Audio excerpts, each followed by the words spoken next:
Coucou tout le monde, bienvenue dans ce nouveau vlogmas, ce nouveau vlog du mois de décembre, during Christmas time. Aujourd'hui, on va parler un petit peu de freelancing. C'est parti.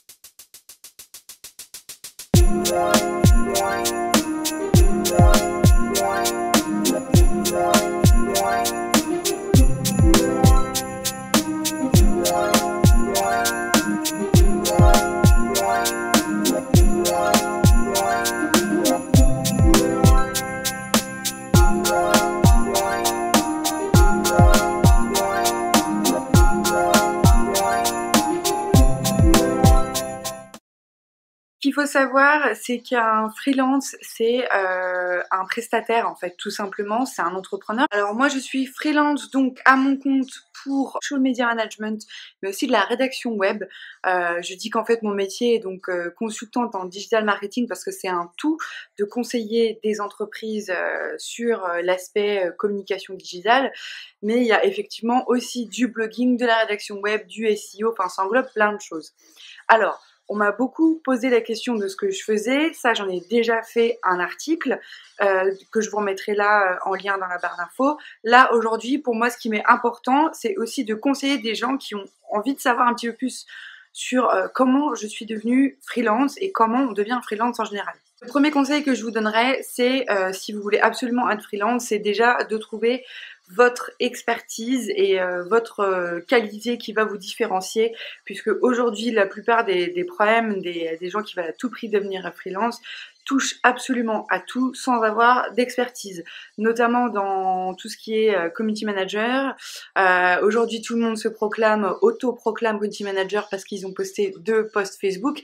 C'est beaucoup plus complexe que ça, c'est toute une expertise à avoir, donc c'est bien de la communication digitale. Donc trouvez vraiment votre expertise en fonction de votre expérience, en fonction de votre passion, peu importe. Et 2, ce serait de revoir éventuellement une formation si vous avez besoin de choses un petit peu plus poussées. Vous n'êtes pas obligé de faire un master ou ce genre de choses. Vous avez aussi aujourd'hui des formations en ligne qui coûtent un petit peu moins cher. Ce que j'ai fait donc moi pour être dans la reconversion du digital marketing, et aussi des fois des mises à jour avec des cours gratuits, que ce soit par exemple grâce à Facebook, grâce à YouTube, etc. Troisième conseil, ce serait du coup de ne pas lâcher votre emploi si vous débutez seulement. Il faut avoir de quoi vivre. Vous verrez que ça peut être un petit peu instable au début et de toute façon vous serez perçu comme instable aux yeux de la société. C'est un problème réel, c'est un problème que j'ai régulièrement en France. En fait j'ai commencé de la façon suivante, c'est-à-dire que quand j'étais en France je travaillais un petit peu dans tout ce qui était recrutement et mais surtout aussi beaucoup de social. J'ai un peu fait ma crise de la trentaine avant l'heure, j'ai fait un bilan de compétences et tout ce qui était langue, communication, tout ce que j'aimais dès lors de 15 ans mais qu'on m'a dit que c'était pas possible que je le fasse, du coup tout ça, ça ressortait. Donc j'avais la possibilité soit de partir dans une nouvelle université, donc ailleurs peut-être en France, un petit peu plus dans le domaine que je voulais, communication, marketing, luxe, etc. Ou alors de carrément plaquer tout et devenir bilingue en anglais, donc ce que j'ai fait. Londres a été une expérience extrêmement enrichissante, difficile aussi, j'ai déjà fait des vidéos sur ce sujet que je vous remets là ou dans la barre d'infos, mais c'était une expérience très très enrichissante et je pense que si j'étais restée en France, on m'aurait jamais offert cette chance-là, et surtout si vous voulez rentrer en entreprise du luxe et du secteur du marketing. J'ai fait en fait au tout début plein de sortes de petits boulots, tous les boulots que j'ai pu faire, parce que étant étrangère, malgré que j'avais un bon anglais, ben, pour le pratiquer c'est complètement différent, et étant étranger, on vous donne pas de boulot comme ça dans votre branche, et encore plus vu que j'étais en reconversion. Donc ce que j'ai fait, c'est que j'ai fait toutes sortes de petits boulots, j'ai enseigné le français à des enfants, j'ai été nounou, j'étais vendeuse, des fois un peu plus dans mon secteur, donc dans le luxe, etc. Mais enfin voilà, c'est vraiment des petits boulots. Et en fait, à chaque fois que j'avais du temps libre, j'utilisais mon temps libre pour faire des internships, donc des stages, souvent à distance, où je maîtrisais des réseaux sociaux pour des boîtes, où je les conseillais, où on testait des trucs, où on faisait des publicités ensemble. Enfin, vraiment, je me suis forgé une vraie expertise grâce à ces stages. Alors certes ça a été difficile parce que bah voilà, je rentrais du travail, j'étais usée, j'avais pas forcément envie soit de me lever tôt, soit de me coucher plus tard pour bah, faire ce genre d'expérience qui en plus n'était pas payée. Mais voilà, suite à ça, on m'a donné une bonne expérience de chargée de com digitale et du coup j'ai géré des réseaux sociaux mais aussi tout ce qui était influenceurs, événements en magasin, ça touchait à l'événementiel aussi. Enfin, c'était très polyvalent parce que c'était une nouvelle entreprise. C'était pour une marque de chaussures, mais c'était quand même extrêmement gratifiant. Par exemple, on a fait une ouverture de magasin. C'est moi qui ai contacté toute la presse locale. C'est moi qui ai contacté tous les blogueurs, etc., qui organisaient, qui faisaient ce qu'on appelle les press releases, donc comme un attaché presse en fait, si vous voulez. Donc, enfin, je fais de la com digitale, mais enfin, j'étais couteau suisse, quoi, clairement. Après, on débute comme ça. Déconseille les plateformes de freelance parce que souvent, c'est quand même la course à celui qui est moins cher.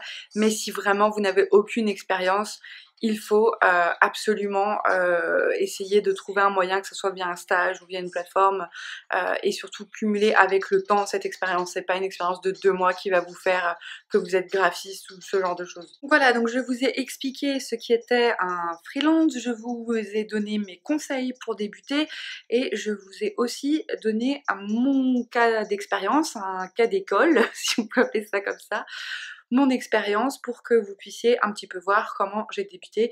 Ça s'est pas fait du jour au lendemain, c'est ça qui est important, c'est de voir que c'est une accumulation de travail et d'expérience. Maintenant, j'aimerais vous donner des choses que je ne recommande pas de faire. La première, ce serait absolument de continuer sur les plateformes à tout prix sur le long terme.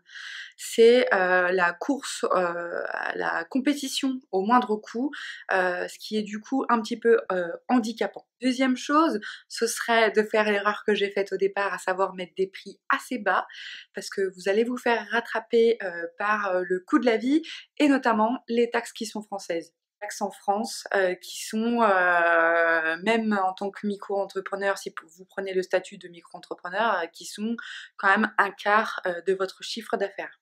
Une autre difficulté, aussi un autre bémol que je veux vraiment souligner, qui est important pour moi parce que c'était mon cas de figure pendant quelques temps.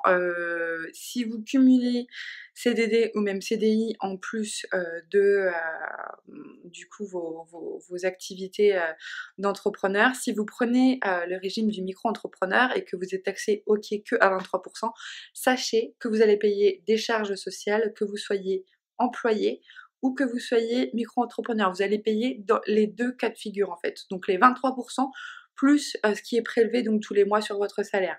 Alors, on m'a fait des réflexions, notamment dans mon entourage qui n'est pas du tout entrepreneur et qui ne comprend pas forcément, mais je vais vous expliquer pourquoi c'est quelque chose qui me satisfait pas du tout. Parce que bah, si vous avez en fait des frais, par exemple, je sais pas, un photographe à payer, comme ça a été mon cas, matériel, c'est le régime du micro-entrepreneur, c'est pas quelque chose que je vous conseille, parce que du coup, moi, je me suis fait assez rattraper par ça. Il faut payer absolument vos frais tout seul de votre poche, puisque vous ne pouvez pas déduire ces frais. C'est quelque chose qui personne salariée ne comprendra pas forcément.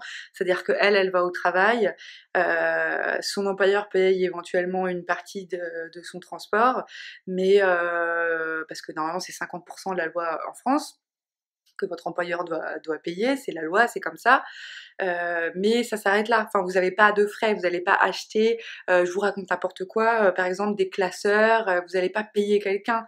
Vous êtes salarié, vous venez, vous repartez, quoi. Voilà, tout simplement. En tant qu'entrepreneur, vous avez des frais.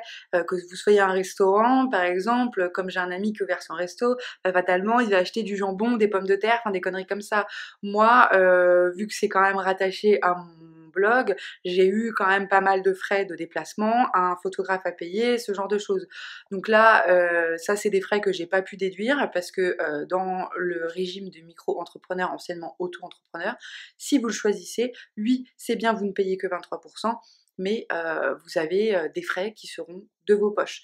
Donc à voir en fait en fonction de vos frais, et c'est vrai qu'en France, le truc est pas forcément adapté. Petite chose comme ça, qui font que bah c'est pas toujours évident. Et puis bah s'il y a quelqu'un comme moi dans votre famille qui vous dit mais oui, mais ce que tu payes c'est ce que tu as gagné, oui, mais il y a une partie, un risque qu'il faut absolument prendre en compte. Quand vous êtes entrepreneur, il y a des mois, par exemple, ceux qui sont en commerce sauront de quoi je parle, le mois de décembre qui est plein à craquer, et après vous avez des mois de loose, du genre mois de février, que j'appelle la part risque un petit peu, parce que ben voilà, vous êtes un petit peu en difficulté certains mois, et donc du coup, ben, certains mois vous êtes obligé de reprendre un petit peu sur ce que vous avez gagné le mois précédent, ou les mois qui étaient un petit peu plus successful. Il y a cette partie-là, et aussi ce que le salarié ne comprend pas forcément, c'est que vous avez une partie frais, si vous êtes photographe, si vous avez du matériel, là par exemple c'est très con, mais là je vous parle, il fait noir absolu à l'instant T, je vous parle face à des softbox de chez Amazon, qui certes, si vous avez regardé le vlog précédent, le haul, m'ont pas coûté un bras, mais à force d'accumuler comme ça des frais, etc. Et puis ça peut être des petits trucs à la con. Là je vais vous montrer quelques petites images. Par exemple, j'étais au resto avec un client, j'ai mangé avec, bah voilà, c'est 10 balles plus 10 balles, ben oui, mais des fois vous faites des meetings dans des endroits externes qui sont pas chez vous, si comme moi vous travaillez de chez vous, et donc bah fatalement faut payer soit le coworking space, ou soit voilà.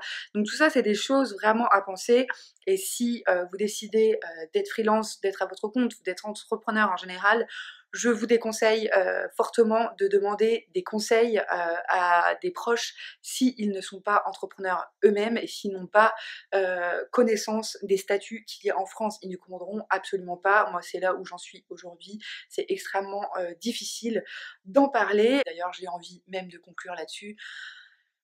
Qui est 100% sûr même de son CDI aujourd'hui? Je n'en ai pas la certitude. Donc voilà, donc c'est important de parler de ça. J'espère que ça vous aura un petit peu éveillé sur le fait que ce statut de freelance, le fait d'être indépendant, mais aussi sur le côté digital, etc., que oui, il est sympa, oui, ça brille, oui, aussi les digital nomades, etc., ce que je pourrais faire aussi, mais dans la vie concrète de tous les jours, c'est pas aussi simple que ça, et je pense que c'est bien de dire la vérité. N'hésitez pas, si vous avez encore des questions par rapport au statut de freelance, par rapport à ce que je fais, etc., je vous remets quand même tous les liens dans la barre d'infos. Et puis voilà, n'hésitez pas aussi quand vous êtes entrepreneur à vous changer des idées, à être entouré. Moi je sais que c'est vraiment les créatifs qui m'inspirent. Là aujourd'hui je vais vous mettre des extraits juste après de la visite que j'ai fait donc pour l'expo de César à un artiste rémois. Enfin il y avait 2 artistes rémois en fait là où je suis allée, ils sont rémois je crois, oui, et du coup m'inspirer d'art, de beau, de couleurs, etc. C'était vraiment hyper sympa. En plus aujourd'hui j'étais entre guillemets en meeting aussi après avec un photographe après pour des projets, donc des fois c'est aussi pas s'arrêter, et c'est constamment avoir ça dans la tête. Moi quand je vais à une expo je me dis bon ben voilà, je vais peut-être vous la filmer, je vais peut-être faire ci, je vais peut-être faire ça, au final c'est bosser H24, mais quand vous aimez ce que vous faites, bah fatalement, moi je préfère entre guillemets bosser H24 et aimer ce que je fais plutôt que de faire un 35 heures que je n'aime pas du tout.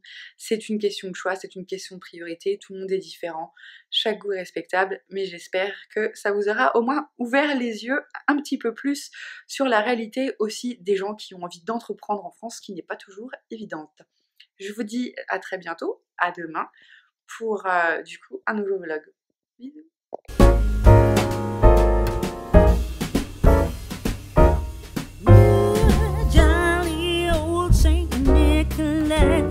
Lean your ear this way. Don't you tell a single soul what I'm going to say.